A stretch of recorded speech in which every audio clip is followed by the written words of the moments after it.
Bien, muy buenos días. Damos inicio a una audiencia respecto del cual la ley le otorga un derecho a aprovechamiento de aguas y que, según la propia Superintendencia de Servicios Sanitarios, es un bien afecto a la concesión sanitaria. Si el día de mañana Aguas Andinas quiebra y la Superintendencia de Servicios Sanitarios y toda la autoridad pública tiene que hacer una licitación pública para poder llamar y que otra empresa se haga cargo, esa licitación pública va a comprender tanto infraestructura, acueductos, planta de tratamiento y estos derechos de aprovechamiento de agua respecto a los cuales se celebró un convenio secreto.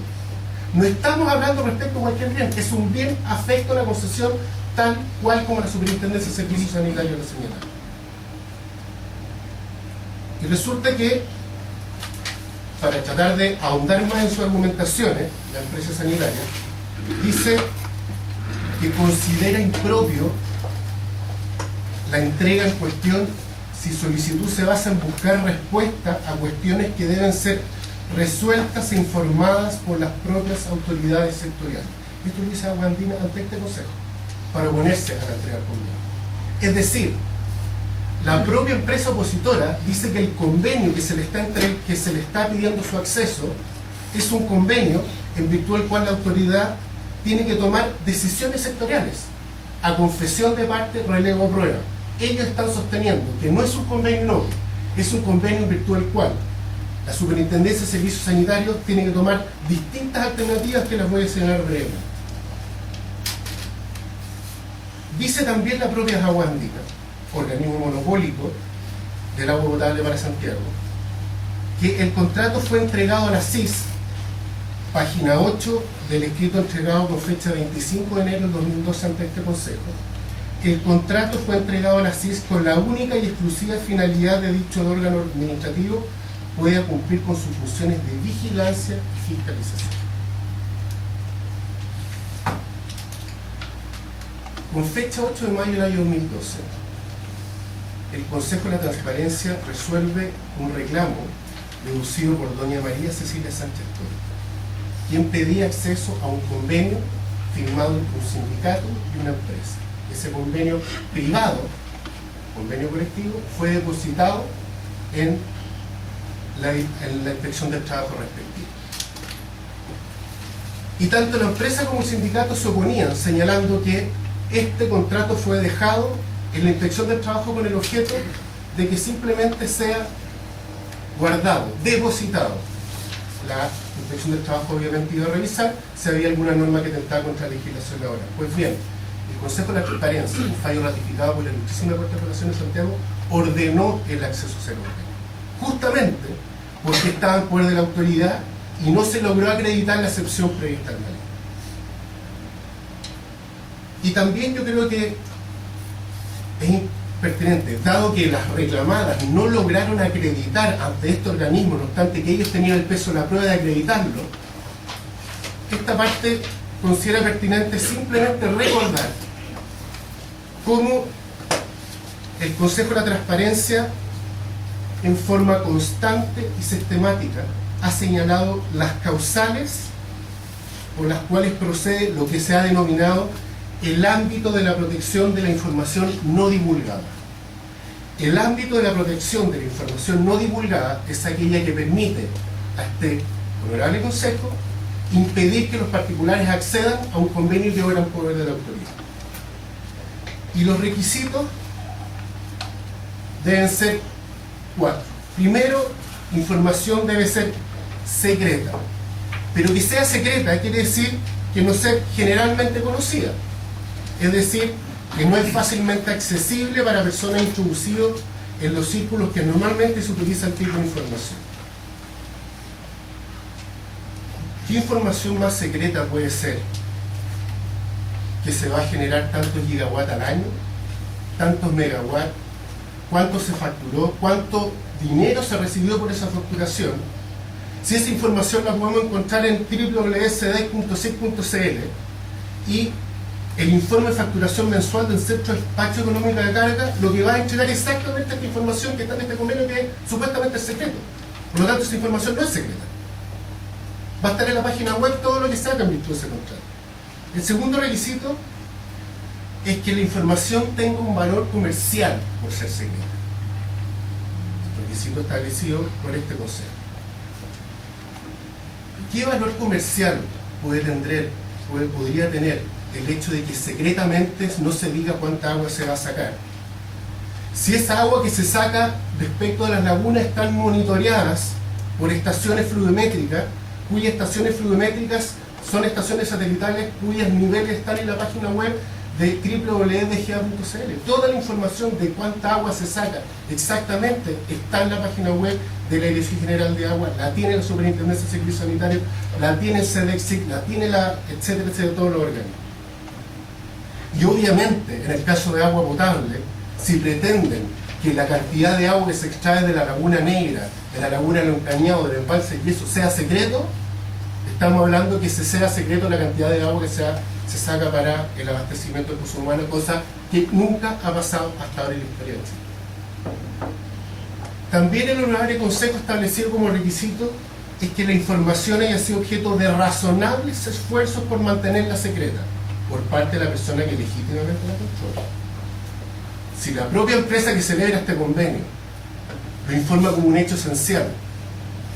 ante la Superintendencia de Valores y Seguros,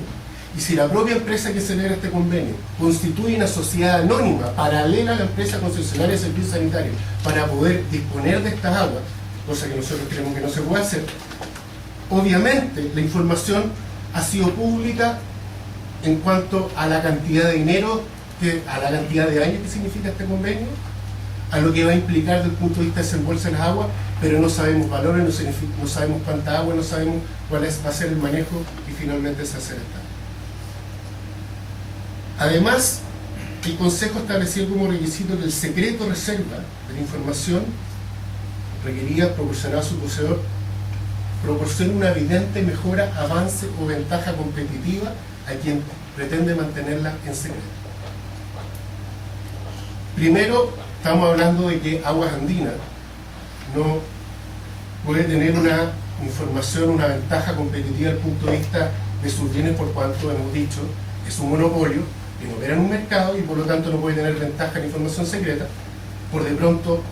y eso es lo que finalmente vamos a señalar respecto a la información, esta información finalmente será pública. Y también el último requisito que establece el Consejo es que la publicidad de la información puede afectar significativamente el desenvolvimiento competitivo de su titular. La regla general es la publicidad. La excepción es el secreto. La regla general no se puede interpretar con sentido restrictivo. Y lo que pretenden los opositores es que la regla general se vuelva la excepción y la excepción la regla general. La pregunta que puede surgir es, no obstante que la empresa no logró acreditar ante este Consejo por qué concurren todos estos requisitos que el Consejo había señalado que los requisitos, pudiese interesar también a los recurrentes. La podemos encontrar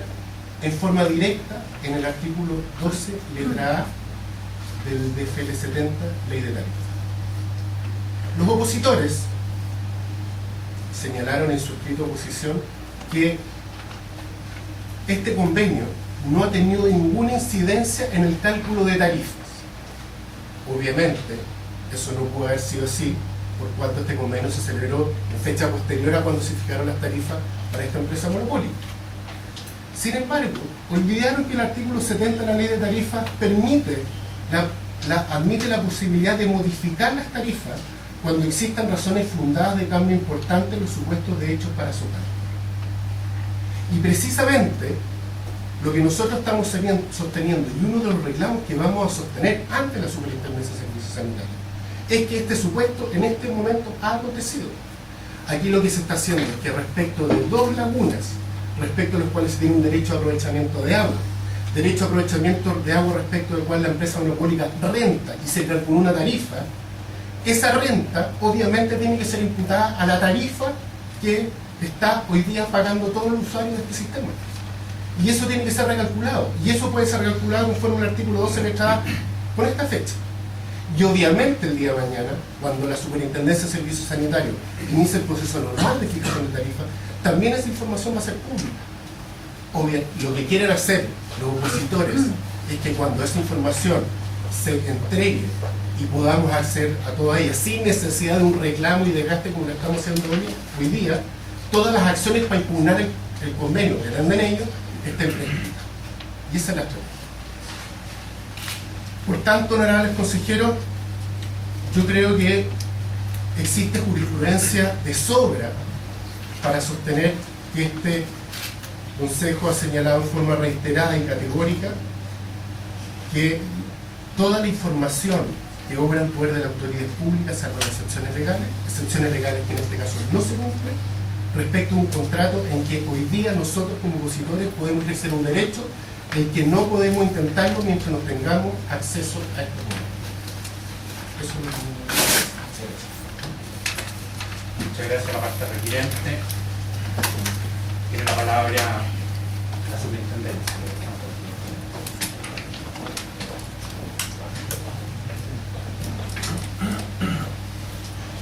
Desde ya, todas las partes concurrentes pueden dejar todos los documentos, presentaciones y otros antecedentes que les parezcan pertinentes de tratar.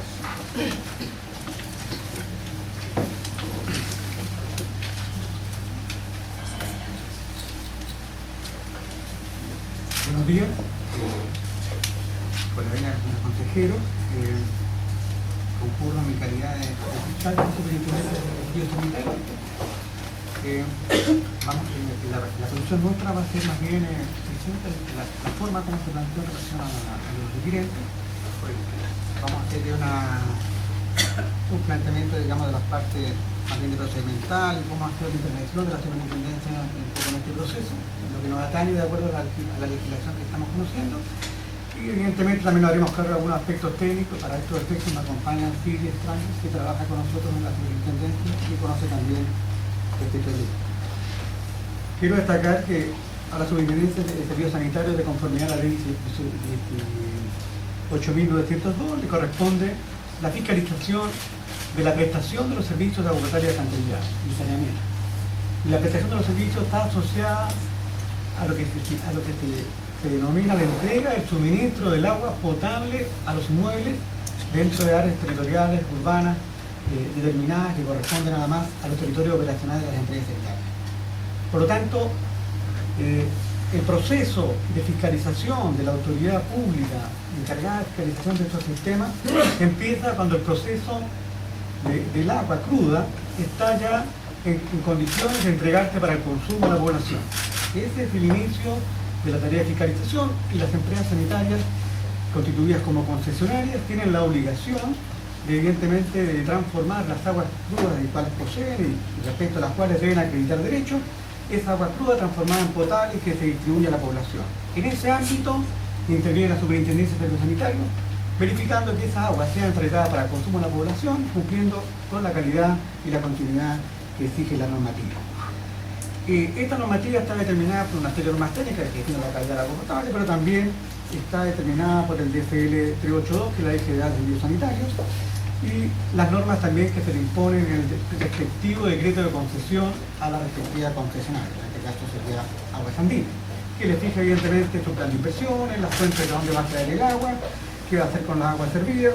se define el territorio operacional, son los aspectos que están considerados en este decreto. Pues bien, entonces la superintendencia es la que le corresponde velar que las empresas sanitarias concesionarias cumplan con estos objetivos. Pues bien, la superintendencia tomó conocimiento del contrato relativo a este proyecto de Alto Maipo, en el cual está evidentemente involucrada una empresa concesionaria. Y por lo tanto, evidentemente, siendo así y estando involucrados recursos que teóricamente deberían ser utilizados también en los servicios de agua potable, y aplicando las disposiciones que están contenidas en el artículo 27 de su ley orgánica, ella puede pedir información a sus entes fiscalizados para velar que se esté cumpliendo con la ley y así también cumplir con sus funciones. Y también, eso también está previsto en el artículo 55 de la Ley General de Servicios Sanitarios, evidentemente le permite anticiparse y cuanto tenga conocimiento de algunos hechos que puedan ser relevantes y que puedan incidir en la prestación de los servicios de agua potable, evidentemente puede requerir la información. Y en este contexto, evidentemente, ella hizo suya la petición que hizo Aguas Andinas del contrato que estaba siendo informado en relación con este proyecto.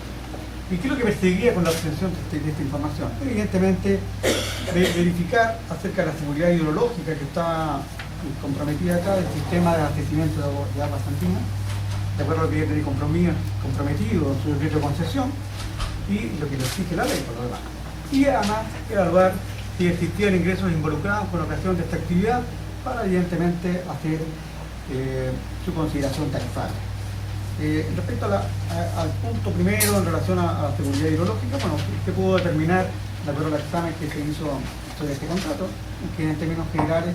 en cuanto al embalse del yeso, que evidentemente estaba involucrado acá, aparentemente con lo que parecía expresado en el contrato no se afectaba históricamente lo que había estado desarrollando Agua Andina en relación con esta fuente. En cuanto a la Laguna Negra y lo encañado, lo que se pudo apreciar del contrato es que estas aguas iban a ser restituidas, tienen cierto iban a ser entregadas a CINER, iban a ser restituidas antes de la toma independiente, por lo tanto, evidentemente, entendíamos que afectaba la cantidad de agua que teóricamente la empresa iba a estar aprovechando para los efectos de producir el agua potable necesaria para los consumidores de la región metropolitana. En cuanto a la inquietud acerca de la tarifa, de los ingresos, evidentemente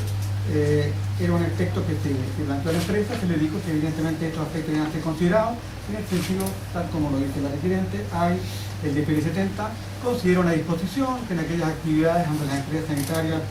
pueden estar utilizando activos que están considerados en tarifa, evidentemente los comparten para actividades que no están reguladas, esas deben ser consideradas evidentemente en tarifa. Esto una vez que se produzcan evidentemente las actividades, y por eso que eso es una situación que se presenta en el futuro a la medida que esto se considere. Ahora, si hay antecedentes, y así lo plantea los requerentes en términos de que efectivamente estos ingresos se estén obteniendo, obviamente, tal como lo plantearon los requerentes, está la opción de acreditar un plan de supuesto, hay otras alternativas que también están consideradas en la ley de FL60 en términos de pedir algunas modificaciones en los pedidos intertarifarios que puedan incorporar estos elementos si esto fuera efectivo, digamos. Y nosotros, en ese sentido, debemos cumplir con la ley y si esto ocurriera, sin duda, lo vamos a hacer aplicando. En cuanto al específico del proceso,